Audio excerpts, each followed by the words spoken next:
প্রতিটি মানুষ সুস্থভাবে বাঁচতে চায়, কারণ মানুষ পৃথিবীতে আসে খুব অল্প সময়ের জন্য, আর এই অল্প সময়ের মধ্যে করে যেতে হয় অনেক কিছু। প্রিয় দর্শক, আপনাদেরকে সুস্থ রাখার প্রয়াস নিয়েই শুরু করছি এসএটিভির সরাসরি সম্প্রচারিত স্বাস্থ্য বিষয়ক অনুষ্ঠান স্বাস্থ্য প্রহর। সঙ্গে আছি আমি ডাক্তার শাকিরা নোভা। প্রিয় দর্শক, আজ আমরা কথা বলবো বর্ষায় শ্বাসতন্ত্রের রোগ প্রসঙ্গে। সেই সাথে কথা বলবেন আপনারাও। অনুষ্ঠানে সরাসরি অংশ নিতে ফোন করতে পারেন স্ক্রলে দেখানো নম্বরে। আপনাদের সমস্যার সম্ভাব্য সমাধান জানাতে এবং আজকের আলোচনায় অংশ নেওয়ার জন্য স্টুডিওতে আজ আমাদের মাঝে উপস্থিত আছেন doctor Roushan Ara Khanam, consultant respiratory medicine, United Hospital. Dial করে জেনে নিন আপনার সমস্যার সমাধান, আর ফাঁকে ফাঁকে শুনুন আমাদের আলাপচারিতা। আপনাকে অনেক অনেক শুভেচ্ছা আমাদের আজকের পর্বে। আপনাকে অসংখ্য ধন্যবাদ। এখন যেহেতু বর্ষাকাল চলছে, আসলে অসুখ বিসুখের তো কোনো নির্দিষ্ট মৌসুম নেই, তারপরেও দেখা যায় যে কিছু কিছু অসুস্থতা একটা নির্দিষ্ট মৌসুমে বেশি হয়ে থাকে। এখন বর্ষাকাল চলছে, এই সময়ে শ্বাসতন্ত্রের কী ধরনের রোগগুলো বেশি হয়ে থাকে? খুব বড় অ্যামাউন্ট একটা রোগী আসছে আমাদের কাছে কোভিড সমস্যা নিয়ে, যেটা ওয়ার্ল্ড ওয়াইড চলছে, সারা বিশ্বব্যাপী মহামারী ফর্মেই আছে এখনও।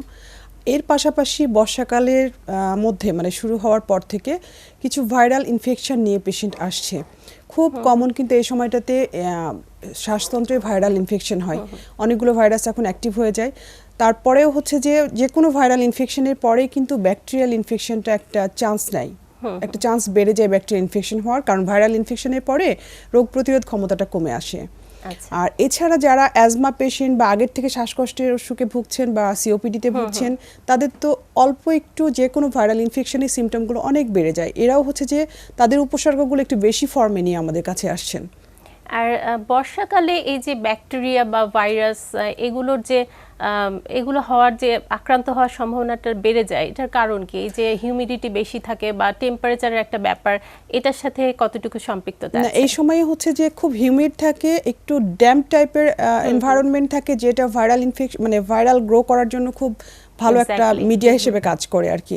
এছাড়া আরেকটু খেয়াল করলে দেখবেন যে বর্ষাকালে যখন বাইরে বৃষ্টি হচ্ছে, রুমের মধ্যে ওয়েল ভেন্টিলেটেড মানে রুম ছাড়া একটু স্যাঁতসেঁতে হয়ে যায়, যেটা ফাঙ্গাসও কিন্তু গ্রো করতে হেল্প করে। তার মানে ভাইরাস, ব্যাকটেরিয়া, ফাঙ্গাস এগুলো গ্রো করার জন্য একটা উপযুক্ত পরিবেশ এখন সৃষ্টি হয় এই সময়টাতে।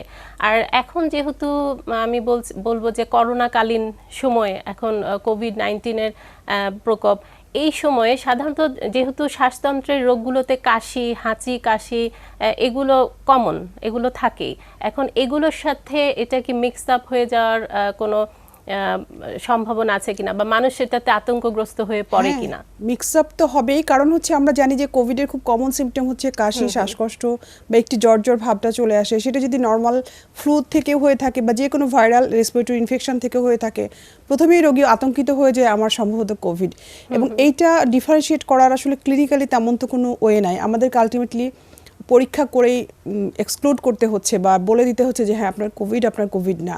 এটা অবশ্যই একটা আতঙ্কের। নিউমোনিয়া হয় সেক্ষেত্রে কি ধরনের? সেক্ষেত্রে তার জ্বর থাকতে পারে, সাথে তার ওভারল্যাপিং হয়ে যায় সিমটমগুলো, ওভারল্যাপিং হয়, সেক্ষেত্রে একটা ভয় পাওয়ার একটা সম্ভাবনা থাকে, বেড়ে যায়। আর নিউমোনিয়ার ক্ষেত্রে কি ধরনের? এখন এই সময়টাতে নিউমোনিয়া কেমন পাচ্ছেন? বেশ ভালো পরিমাণ, কারণ আমাদের কাছে এখন যে রোগীগুলো আসছে, আমার কাছে মনে হচ্ছে যে হসপিটালে আসছে একান্ত বিপদে পড়ে। কেউ তো বাসা থেকে সাধারণত বের হতে চায় না। আসার পরে যে কোনো ধরনের নিউমোনিয়া বা যে কোনো রেসপিরেটরি ট্র্যাক্ট ইনফেকশনকে আমরা প্রথমেই কোভিড হিসাবে বিবেচনা করব। এখনকার যেহেতু প্যান্ডেমিক চলছে, করিও সেটা করার পরে প্রথমত আমরা কোভিডটাকে এক্সক্লুড করে দেই সবকিছু দিয়ে। তারপরে একটা কোভিড ইউনিট হচ্ছে যে তাদের জন্য কোভিডের ট্রিটমেন্টের ব্যবস্থা করা হয়, যারা নন কোভিড গ্রুপ তাদের জন্য আলাদাভাবে ট্রিটমেন্টের ব্যবস্থা করা হয় আর কি। কিন্তু প্রথমে আমাকে প্রত্যেকটা পেশেন্টকেই নিউমোনিয়া নিয়ে আসলে বা রেসপিরেটরি সিমটম নিয়ে আসলে কোভিডটাকে অবশ্যই এক্সক্লুড করে ফেলতে হয়। আর এছাড়া আর কি কি ধরনের সমস্যা নিয়ে আসে? যেমন নিউমোনিয়া গেল একটা, আর কি কি আছে? অ্যাজমার প্রকোপটাকে এই সময় বাড়ে কিনা? একটু বাড়ে, যেমন ধরেন যাদের কোল্ড অ্যালার্জি আছে বা টেম্পারেচারের কম বেশি যেটা হচ্ছে এখন আমাদের এইমাত্র বৃষ্টি হচ্ছে, পরে আবার রোদ উঠে যাচ্ছে, এই টেম্পারেচার আপ ডাউন যেটা আমরা বলি আর কি, ভেরিয়েশনটা কিন্তু যাদের কোল্ড অ্যালার্জি আছে তারা টলারেট করতে পারে না। ওদের তো শ্বাসনালীটা একটু হাইপার সেনসিটিভ থাকে। তো যারা অ্যাজমায় ভুগছিলেন বা যাদের একটু কোল্ড অ্যালার্জি আছে তাদের সহজেই দেখা যায় যে নাক বন্ধ বা নাক দিয়ে একটু পানি পড়ছে বা একটু একটু কাশি বা শ্বাসকষ্টের সিমটমগুলো শুরু হয়ে যায়। এখন কেউ যদি আগে থেকে জানে বা অ্যালার্ট থাকে যে আমার কোল্ড অ্যালার্জি আছে, আমাকে কিছু প্রিকশন নিয়ে থাকতে হবে, তাহলে তো গুড। আর এরকম সিমটম আসলে আমরা যদি কোল্ড অ্যালার্জির হিস্ট্রি পাই, আমাদেরও হচ্ছে যে মানে ট্রিটমেন্ট দেওয়াটা সোজা হয়ে যায় আর কি। তারপরে টিবির সাথেও কিন্তু অনেক ক্ষেত্রে ওভারল্যাপিং হয়, অনেকগুলো সিমটমই কিন্তু একই রকম কোভিডের সাথে। টিবির পেশেন্টদের কি ধরনের সতর্কতা অবলম্বন করা উচিত? টিবি পেশেন্টরা তো আমাদের দেশে এখন ইপিআই শিডিউল, যেটা বাচ্চাদের ক্ষেত্রে টিবির টিকা তো আমরা দিয়েই ফেলি। তারপরেও যখন কনজেস্টেড মানে একই কাছাকাছি জায়গায় খুব বেশি মানুষ, হট হিউমিড এনভায়রনমেন্ট বা ড্যাম্প যে আবহাওয়াটা, সেখানে থাকলে তো টিবির মানে প্রবণতাটা বেড়ে যায় আর কি। এখন টিবি সাধারণত একটু লম্বা হিস্ট্রি নিয়েই আসে আমাদের কাছে। শুরুতেই কিন্তু আমরা মানে কয়েকদিনের জ্বর কাশিতে টিবি প্রথমেই মাথায় নিয়ে আসি না। এটা আমাদেরকে একটু হেল্প করে হিস্ট্রিটা আর কি। যারা আগে থেকে টিবি ড্রাগ নিচ্ছে, এমন কারো যদি কোভিড হয়ে থাকে, সেই ক্ষেত্রে তারা কি করবে? এটা একটু আসলে তাদের জন্য খুবই ডিফিকাল্ট। মানে যে কোনো ড্যামেজ লাং বা ক্ষতিগ্রস্ত লাংসের ক্ষেত্রে বা ফুসফুসের ক্ষেত্রে কোভিড আক্রান্ত হওয়ার চান্সটাও বেশি। যদি তাদের কোভিড ইনফেকশন হয়েও থাকে, তাদের খারাপ হয়ে যাওয়ার চান্সটাও বেশি। এই জন্য আমরা সর্বোচ্চ সতর্কতার যেগুলো মানে আমাদের বিভিন্ন মিডিয়াতে বা প্রচার করা হচ্ছে যেগুলো, সেগুলো খুব সুন্দরভাবে মেনে চলতে বলি। তারপরেও এত বেশি পরিমাণে ট্রান্সমিশন হয়ে গেছে বা এত বেশি পরিমাণ কোভিডের রোগী আমরা পাচ্ছি যে আসলে কার হয়ে যাবে তার তো কোনো ঠিক নাই। কিন্তু যাদের শ্বাসনালীর সমস্যা আছে আগে থেকে, তাদেরকে সর্বোচ্চ সতর্কতা নিতে হবে এবং যেই ওষুধ ব্যবহার করে সে ভালো আছে, ইভেন ম্যাক্সিমাম ডোজ পর্যন্ত ব্যবহার করে ভালো থাকার চেষ্টা করতে হবে। যারা টিবির ওষুধ খাচ্ছেন, টিবির ইফেক্ট লাংসে এক একজনের এক এক রকম হয়। কারো অনেক বেশি ক্ষতি হয়ে থাকে, কারো অল্প স্বল্প হয়তো বা ক্ষতি হয়, অল্পতেই ধরা পড়ে গিয়েছে। বা পোস্ট টিবি ফাইব্রোসিস বা ব্রঙ্কিকটিসিসে কিছু পেশেন্ট থাকে, হয়তো টিবি একসময় হয়েছিল কিন্তু টিবির কিছু ইফেক্ট তার ফুসফুসের মধ্যে থেকে গেছে।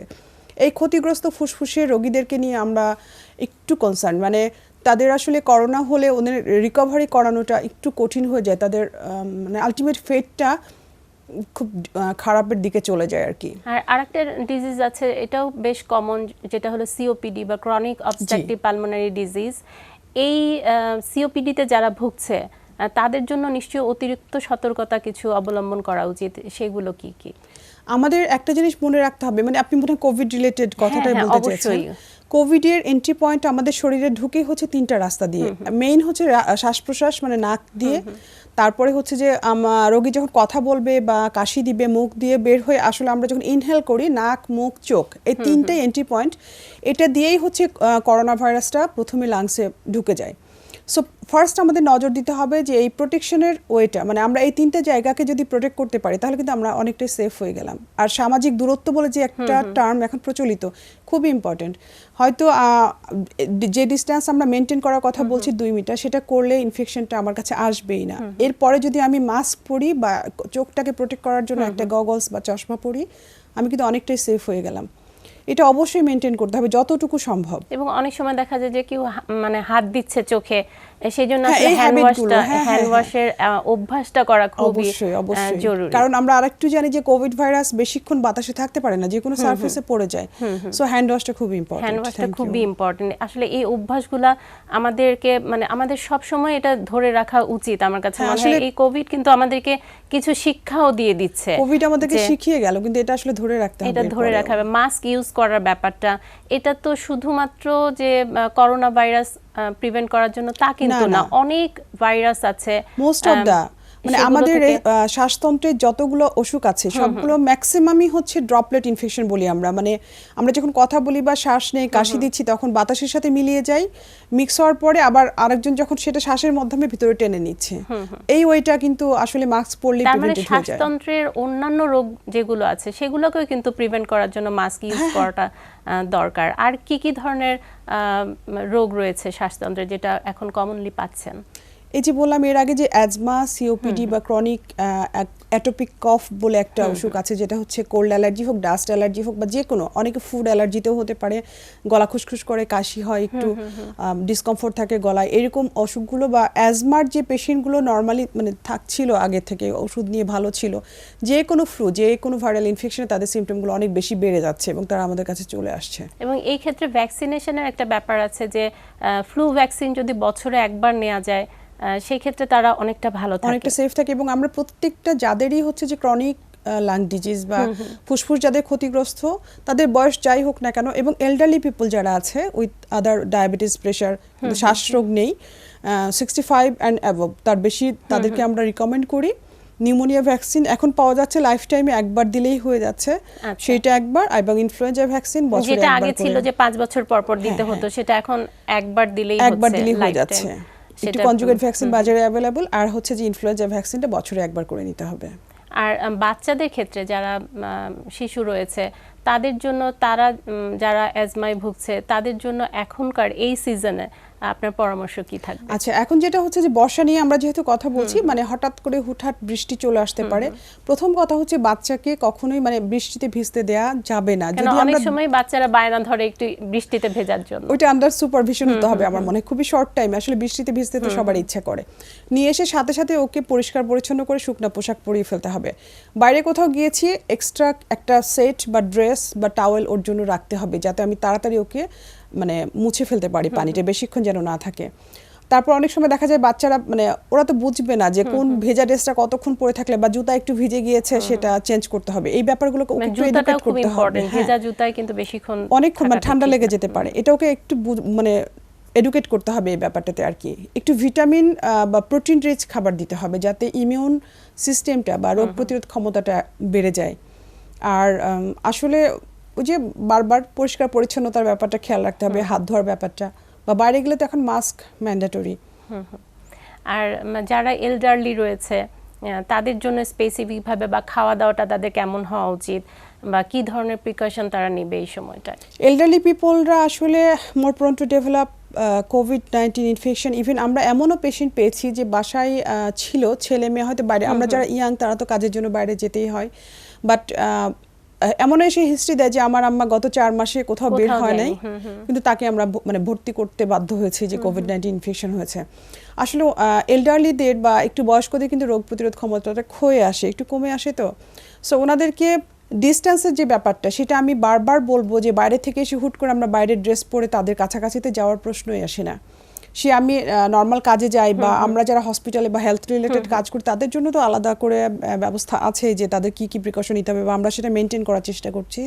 হয়তো সিম্পল ব্যাংকে গেলাম বা বাইরে কোনো কাজে, অল্প কাজে গেলাম, সাথে সাথে এসে ড্রেস চেঞ্জ করে যেভাবে হাইজিন মেনটেন করার ডিরেকশনটা দেওয়া হয়েছে, তারপরে আমার মনে হয় এখনকার দিনে আমি যেটা বলবো যে এল্ডারলি পিপল বাবা আমার কাছ থেকে একদম কাছে না গিয়ে একটা ডিস্টেন্স মেনটেন করে, অ্যাটলিস্ট 2 মিটার ডিস্টেন্স মেনটেন করে আসলে কথা বলা উচিত এখন। কারণ আমরা অনেক এরকম হিস্ট্রি পেয়েছি যে কোথাও বাইরে যায় নাই কিন্তু তার কোভিড হয়েছে, ডেফিনেটলি কেউ না কেউ তো তাকে মানে ট্রান্সমিটে হেল্প করেছে। আর পার্টিকুলারলি আমরা যারা হসপিটালে কাজ করছি তাদেরকে আরো একটু বেশি সাবধানতা অবলম্বন করা। আমাদের তো ইচ এন্ড এভরি যে জিনিসগুলো আমরা নিয়ে যাই বাইরে কাজের জন্য, ব্যাগ থেকে শুরু করে মোবাইল টোবাইল সবকিছুই হচ্ছে আমাদের মানে একটা একটা করে, ইভেন চাবি বা আমার কাছে যা যা থাকবে সবই একটা একটা করে আমরা ক্লিন করি। এটা সবাই করছে, ডক্টররা আসলে।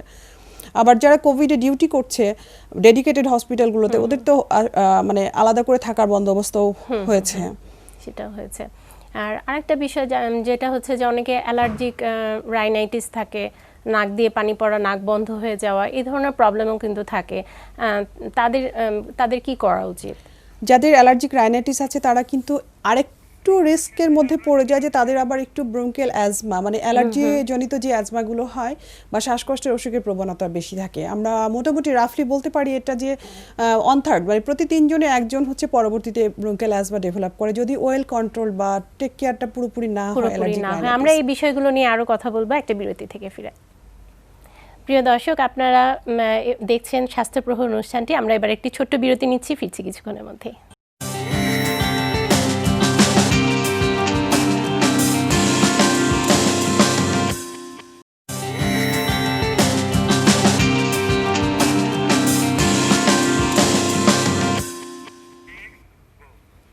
প্রিয় দর্শক, বিরতির পর আবারও স্বাগত এসএটিভির স্বাস্থ্য বিষয়ক নিয়মিত আয়োজন স্বাস্থ্য প্রহর অনুষ্ঠানে। আজ আমরা কথা বলছি বর্ষায় শ্বাসতন্ত্রের রোগ প্রসঙ্গে। স্টুডিওতে আমাদের মাঝে উপস্থিত আছেন doctor Roushan Ara Khanam, consultant respiratory medicine, United hospital.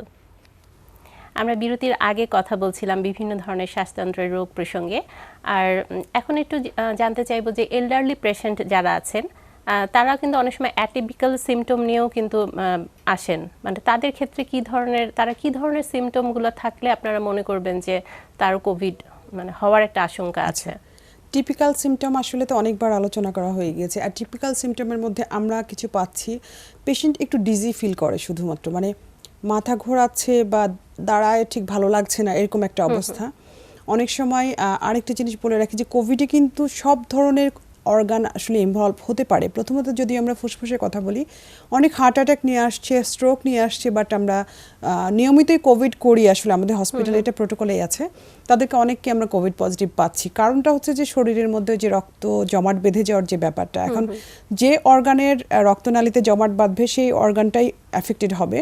আরও কিছু ব্যাপার থাকে যে হ্যাঁ, শ্বাসকষ্ট তেমন ফিল করছে না, কিন্তু যারা একটু অ্যালার্ট, বাসায় হয়তো পালস অক্সিমিটার তো এখন সবার কাছে আছে, নিয়মিত সাসপেক্ট যারা করছে, বা মাঝে মাঝে অনেকে এমনি মেপেই দেখছে যে আমার অক্সিজেনটা লেভেলটা কি রকম, স্যাচুরেশনটা পালস অক্সিমিটার দিয়ে তারা দেখে নিচ্ছে। হ্যাঁ, অলমোস্ট আমার মনে হয় ম্যাক্সিমামই এখন এটা ইউজ করে আর কি, সবার কাছে অ্যাভেলেবল আছে। আর সাসপেক্টেড হলে বা আমরা কারো জ্বর আসলে তো এটা করতে বলি যে বাসায় আপনি এটা দেখতে থাকেন, কারণ হসপিটালে ভর্তির একটা প্যারামিটার হচ্ছে যদি আমার শরীরে অক্সিজেনের পরিমাণটা কমে আসে। তো অনেক সময় রোগী হ্যাপি হাইপোক্সেমিয়া বলে একটা টার্ম আছে কোভিডের জন্য। এল্ডারলিরা হয়তো বুঝতেই পারছে না যে তার শরীরে অক্সিজেন কম, কিন্তু মেজার করতে গিয়ে বা মনিটর করতে গিয়ে দেখা যাচ্ছে যে তার শরীরে অক্সিজেনটা অনেক কম। এটি কিন্তু খুব ইমার্জেন্সি, মানে ওনাকে তখন তাড়াতাড়ি হসপিটালাইজ করতে হবে। আচ্ছা, এটা একটা ফ্যাক্টর হতে পারে।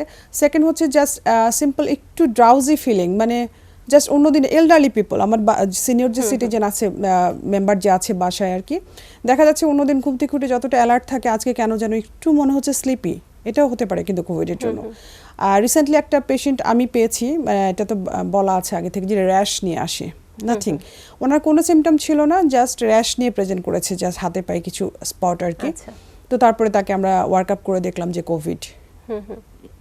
আর এই ক্ষেত্রে তাদের জন্য মানে আপনার অ্যাডভাইস কি থাকবে? যেমন বললেন যে আসলে হাইপক্সিয়া যে হচ্ছে বা অক্সিজেন যে কম পাচ্ছে এটা বুঝতে পারে না, সেক্ষেত্রে মানে না বোঝারই বা কারণটা কি, কেন তারা বুঝতে পারে? এটা একটা মেকানিজম যেটা হচ্ছে শুধুমাত্র কোভিডের জন্যই প্রযোজ্য। আসলে এই টার্মটা কোভিডের সময় এসছে, যে আমরা সাধারণত আমাদের অক্সিজেন লেভেল একটু কমে গেলে অনেক বেশি শ্বাসকষ্ট ফিল করি, বা অ্যাজমা পেশেন্টরা তো একদম ছটফট করতে থাকে অ্যাজমা বেড়ে গেলে।